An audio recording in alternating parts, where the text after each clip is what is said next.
has about 110. You do see the billboards up before you finish doing the film.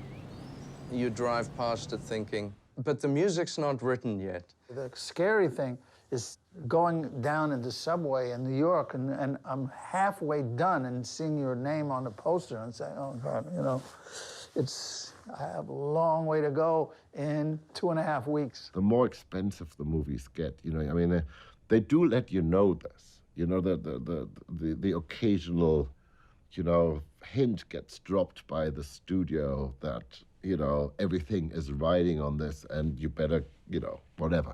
So this is not necessarily inspirational, it's just terrifying. The complexity of putting these things together is immense now, and the pressure is immense. Our studio, we're rolling close to a $500 million roll every time we take out a single movie. Do you know how much you have to make? Every movie you're making has to be in the top 20 of all-time box office.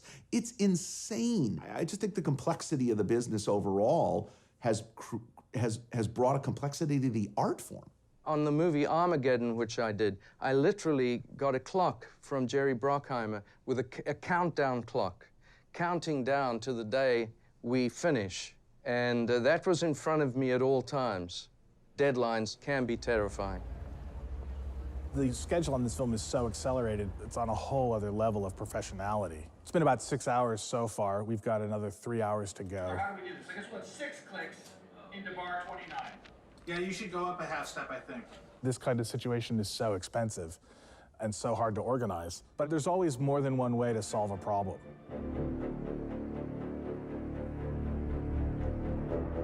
And you can solve this problem by changing the music at this cut, or you can solve it by changing the music at that cut.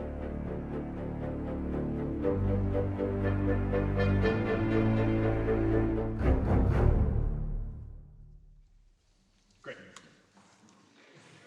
As filmmaking styles have changed, film music itself has changed. And as filmmakers have realized that over the decades, they've asked for different things and gotten different things. What happened in 1978, 79? Somebody flipped on a synthesizer.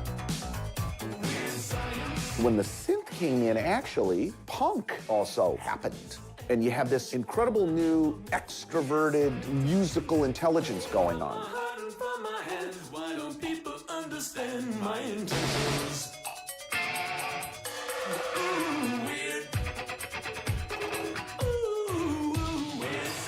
Danny Elfman. He was a performer. You know, Tim Burton. One day he gets to make a movie. Who's he gonna have score it? Hey, how about his favorite band? Yeah, I love Oingo Boingo. Who's in Oingo Boingo?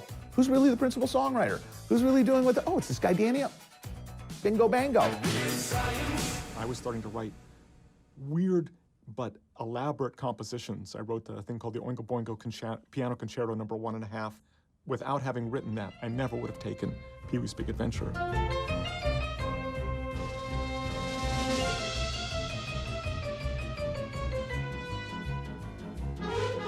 Since he was a kid, more or less just a really curious person who's been amusing himself. You know, at first it was, you know, just the antics of Oingo Boingo and then the whole Tim Burton, Pee-wee.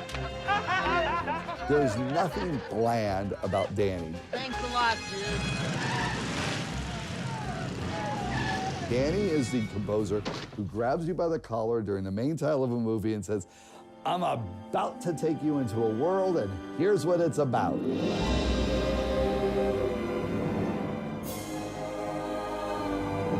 Danny's biggest strength is, I think he comes up with the most amazing little short musical ideas that then become big musical ideas. When he fully exploded with Batman, everyone's mind was blown. Batman, it was like there was only one template, John Williams, and we didn't want to do that.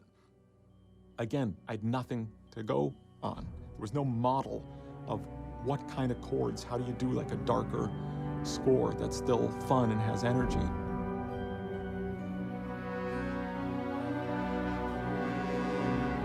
And I realized what I tried to learn from Bernard Herrmann years earlier, which is there's only one rule. There are no rules.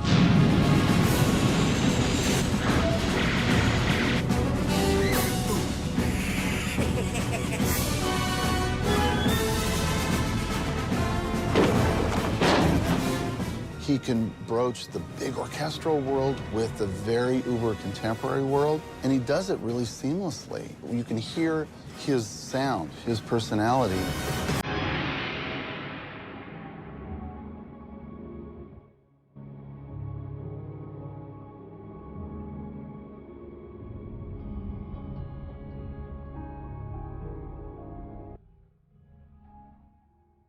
Thomas Newman is one of those composers that it's very difficult to sort of describe what the sound is. Like Danny Elfman, Thomas has developed his own sound.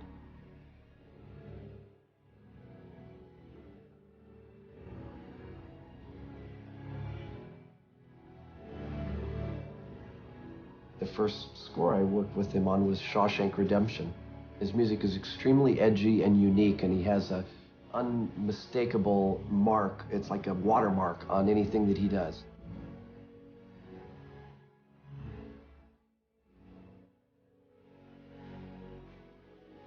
That's the lasting piece of art, Shawshank.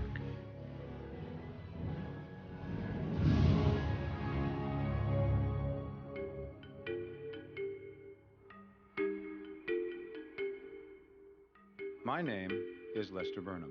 When I saw American Beauty and I heard Thomas Newman's first notes in the first frames of the movie, I think it's a marimba that you hear, that absolutely sets the tone of the film, puts you a little off balance, lets you know that you're in for a somewhat odd, offbeat take on American life.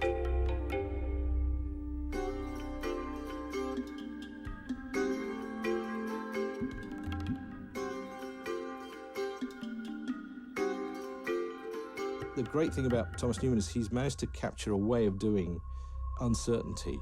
So it's never too committed, but it's musically got this great character to it. He will generally, in a cue, he'll establish a key center. Things will start to weave in and out around that bass line.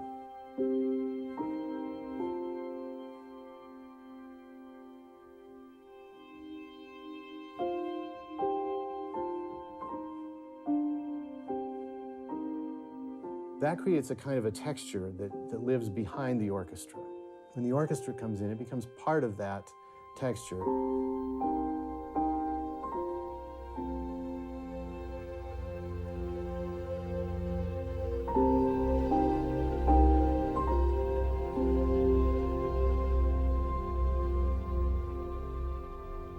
Well, that particular language just didn't exist. It came out of Thomas Newman's brain.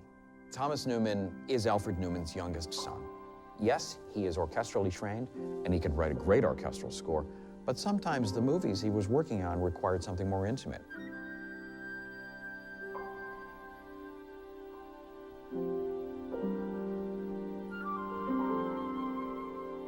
A lot of times you can get a mood, a prevailing mood, and just slap it onto an image and let it sit for 2 minutes. Everybody rips it off. Everybody. And they don't realize. They don't realize. They're thinking, this is film music. This is how I do film music. This is how I do that thing.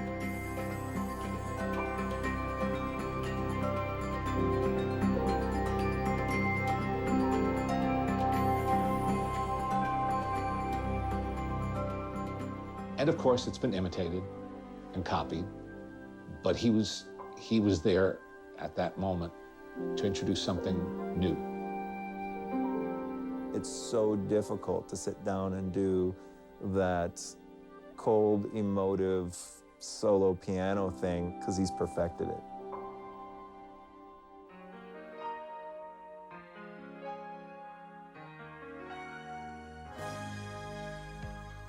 MTV's going on the air. What video are they first gonna play? A song called Video Killed the Radio Star? If you look closely, you can see Hans Zimmer in the background.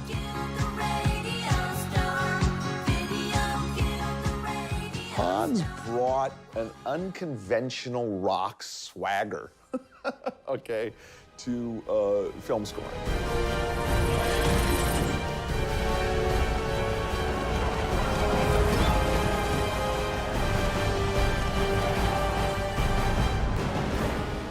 brutality about the way that the orchestra plays. There's a violence, if you will, an aggression.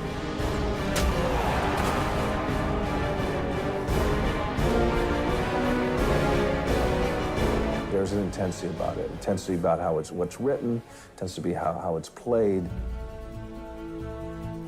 The single female voice of Lisa Gerrard in that film, on top of the visceral power of the orchestra, really had an impact on the audience. We'll see you again. But not yet. Not yet. We had this idea it had to be a woman's voice.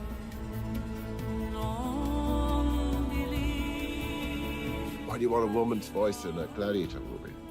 The next day we came in and there was that hand on the wheat field. And that shot holds for a minute. If you had written that in the script, I mean, that wouldn't have even made it to being shot. You know, why would you hold hand on the wheat field? You know, the only way that shot can work was because of the music, because of Lisa's voice. But it sort of gave license for the rest of the movie to be a little bit more poetic and to be a little bit more expansive. Really, I think, elevated the whole experience. And it shaped the sound of Hollywood for years afterwards. Now we're in the Hans Zimmer era. It just looms over everything. This is why he's a revolutionary. Hans took the string section and made them like a guitar. They're playing rhythm. Dun, dun, dun, dun, dun, dun, dun, dun, dun, dun, dun, dun, dun, dun. And that's a really interesting thing. I don't think anybody had really done that.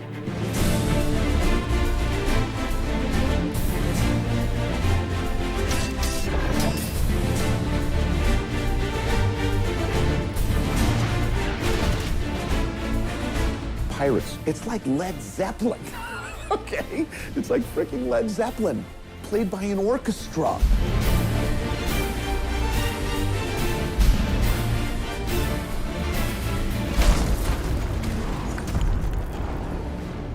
What Hans has certainly, has done on Dark Knight is obviously blur this line between this giant symphonic sound and electronics, and you're not quite sure where one ends and the other begins.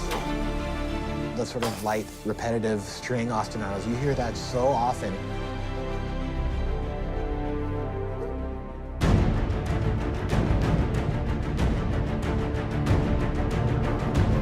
It's just all about this constant pulse going on.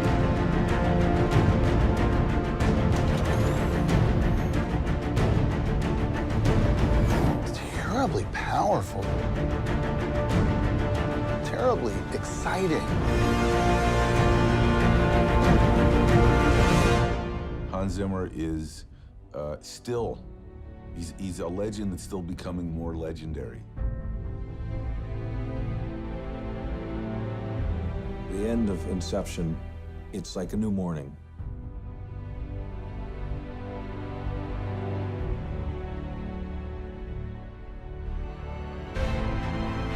When he gets home and he's going to be reunited with his family for real in reality, you're led in one direction like it's going to be okay. Hans Zimmer's score really washes over you in waves.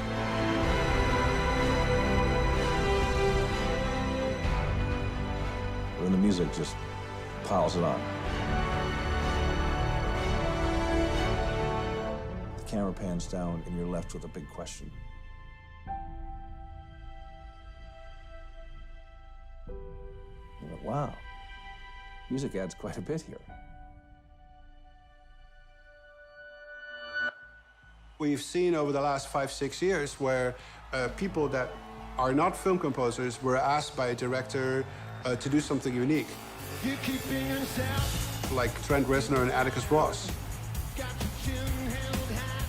And I think these are really good examples where people just really love that people that have an artist career in the world outside of film scoring can bring so much authenticity in music and sound to the picture.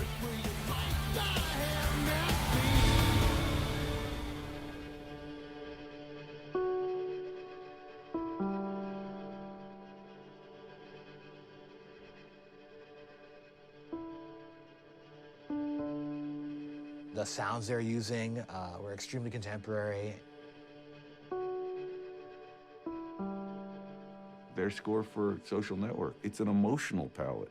It's a very disturbing kind of lyrical piano. It's human, but it's technical. It's emotionally dark, but it's got some feeling to it. When David Fincher calling, hey, I want you to score my next film, fuck yeah. It's a movie about Facebook. I'd be hard-pressed to think of something that sounded less sexy, you know. And we were shuffling the deck, trying things that didn't feel intuitive.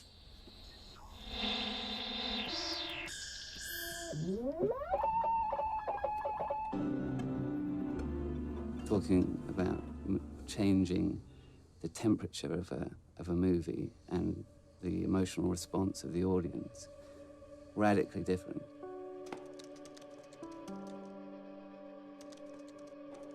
The whole movie feels different after that. I think it feels like a much more important film than a kind of, college life tomfoolery. You know, that it could have been misled into feeling with the wrong music in there. And ever since that point, you know, there are a lot more electronic artists doing film scores. Electronic production and engineering and a whole different way of looking at music that is often much more visceral. Trent Reznor and Atticus Ross, the Social Network. I think it's totally deserved that, you know, Trent Reznor not only, you know, got nominated, but also won an Oscar for score. I mean, it's completely deserved. When you have an unconventional image with unconventional sound, like with a lot of the things that Trent and Atticus are doing, the results can really be so much greater than the sum of their parts. What the net result of that is, you know, in some ways, this sort of beautiful chaos. Film music has changed fairly radically.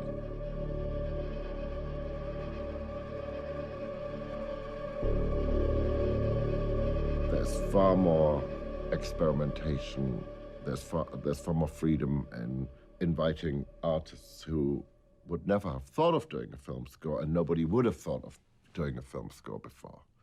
And to me, that's really exciting. Technology has made it possible for every composer to be a producer as well. At the core of it, though, is the tune. For this one, it's the only cue that I feel that we still need to work a little bit. It happens to be the opening of the movie. So if we can get like this kind of orchestral ukulele, sort of speak, you know, very simple, very like, you know, for everybody, yeah. For everybody, yeah. Very kind of sweet. 1, 2, 3, and.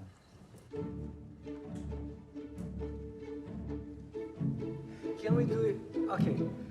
Can we do like so your nails go on top of the string, so it's kind of dirty. So you can yes.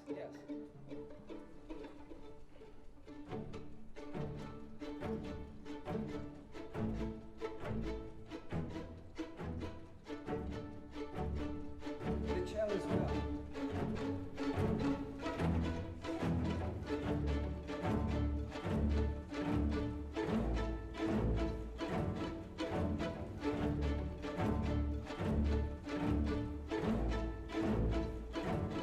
Amazing sound. Happy? I'm more than happy, man. I'm like hypnotized.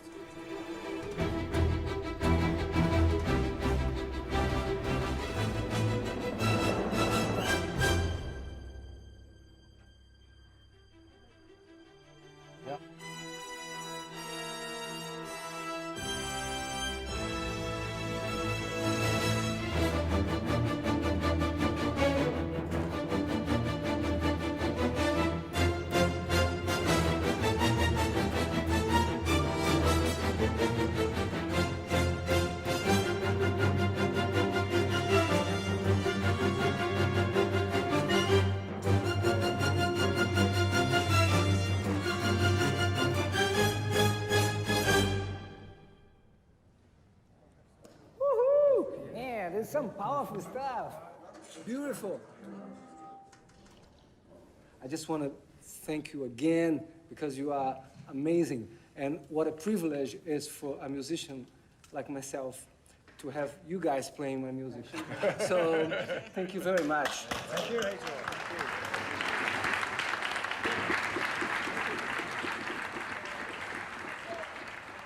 Film music is essentially a recorded art. Once you have the recording, then you're into mixing, the more technological part of the production. Before the music leaves my studio, I just give it one last final mix to make sure everything that I want to be heard is heard. Every element needs some amount of attention to create the overall feel that you want.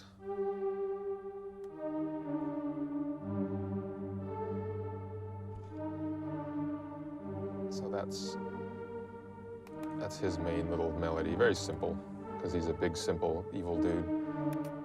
So there's a point where it's a really dramatic moment in the film. Up until this point in the music, I didn't have any French horns, so I introduced them.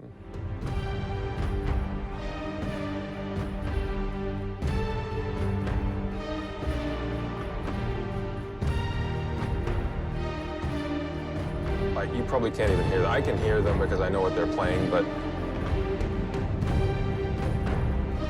Okay, so now simply mixing them up a bit.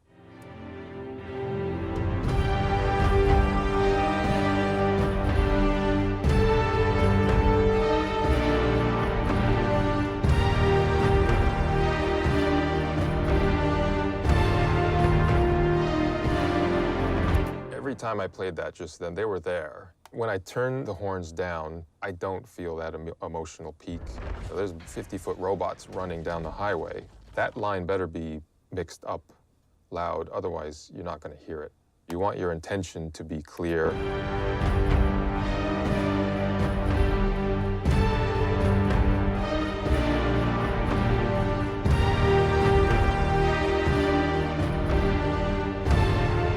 The horns just give it kind of more of an emotional weight. That's a part of mixing, is just making sure the elements that you want to grab hold of the audience are loud enough to make a statement.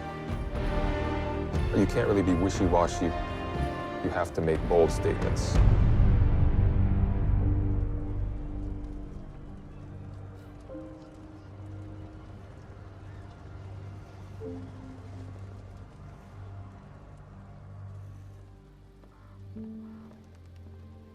I think, you know, with Furious 7, people really reacted to that film on an emotional level. Paul and his character said goodbye. That's probably one of the most powerful theater experiences I've had, watching a film that I'd worked on. And it kind of crossed over as real life. You can feel when a cue is working the audience. That's what I love about film music. It's all emotion. I think seeing audience reaction to films that you've worked on is really helpful. It doesn't help you for the film that you just did, because it's already out in the theater. But it certainly will help you for the next film.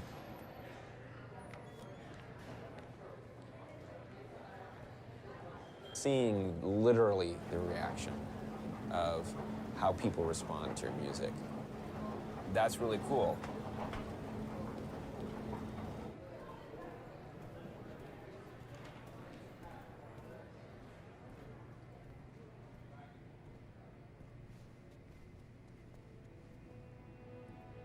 Now, often I'll cruise up to the front and creepily turn back and look at the audience watching the movie.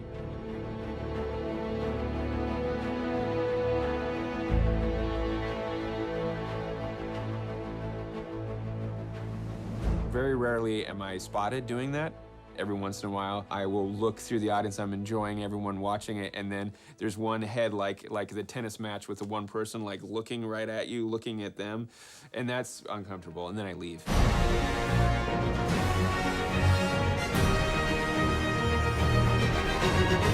You want to get a sense of, how did this work? Especially in the scenes that are really musical. Did they move people? And then I do something that's slightly embarrassing. I will run into a bathroom stall and see if they're humming or whistling the theme. And It is amazing how many times that's actually happened. It's like the ultimate pat on the back. To me, I feel like I affected them on a level that they're not aware of. It's cool to be able to witness people experiencing what I experienced when I was watching films growing up. And to think that it lives on beyond you is a crazy thing. I mean, it's definitely gonna outlive me. You know, these movies will be continued to be watched, and that's really cool. One of the responsibilities we have as film composers is we're the last people on earth who on a daily basis commission orchestral music. Without us, the orchestras might just disappear. And I think that'll create a rift in, you know, human culture. I think it'll be such a loss to humanity.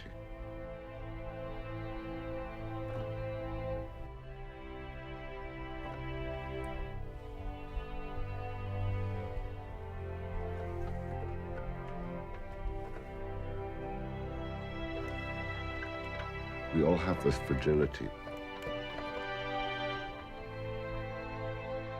We can chat for hours, and in a funny way, I'm very secure about this. Because I hide behind the words. You'll never really figure me out. But when I play you a piece of music, I completely expose myself. And that's a really scary moment. I love what I do. Even when I sit there driven by paranoia, fear, neurosis, and, you know, pulling my hair out. I still wouldn't trade it for anything else.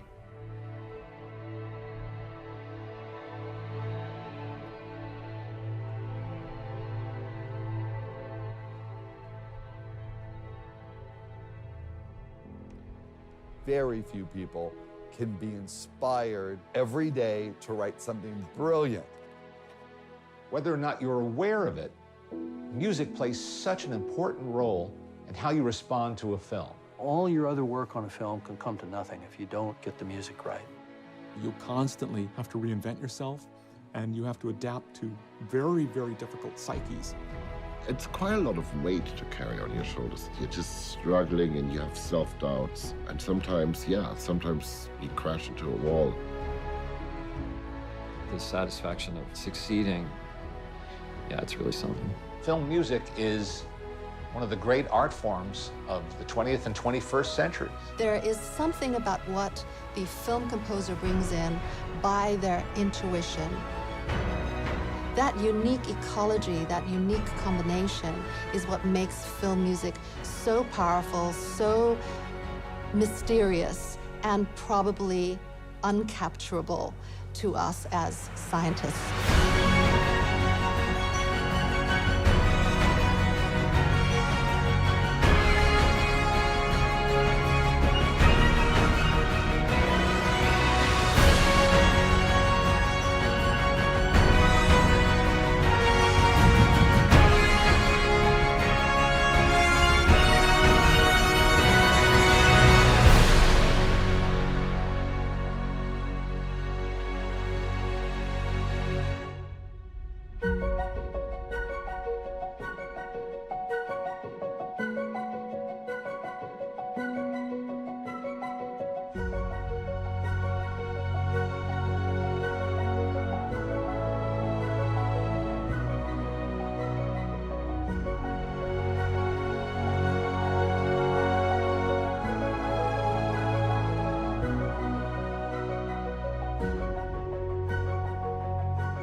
When we were cutting Titanic, James was sending over music as he was, because what he would do is sketch out on synthesizer with his synthesist what he intended to do with the orchestra. So I was used to getting sort of new ideas coming in. So I was sitting there cutting one day, and a disc came in that said sketch. I thought, oh, okay, this goes for the sketching scene.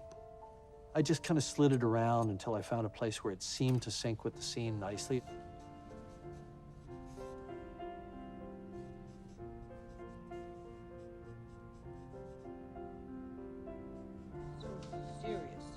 There's a kind of piano downbeat that I just put on Leonardo's eyes coming up and looking directly, you know, at the camera.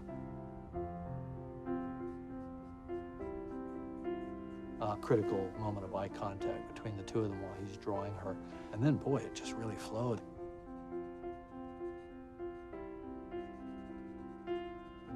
So I was so excited about it, I called him up and I said, this is working so well. I put it up to the sketching scene, and it's working fantastically. And he said, oh, no, that's just a sketch. It's just a piano sketch of a melody. We can drop it in anywhere. And I said, but it works beautifully on this scene. He said, really? I said, yeah, get your ass over here. So he came over. He said, oh, that works pretty well, okay. He said, all right, I'll orchestrate it. I said, no, just the piano.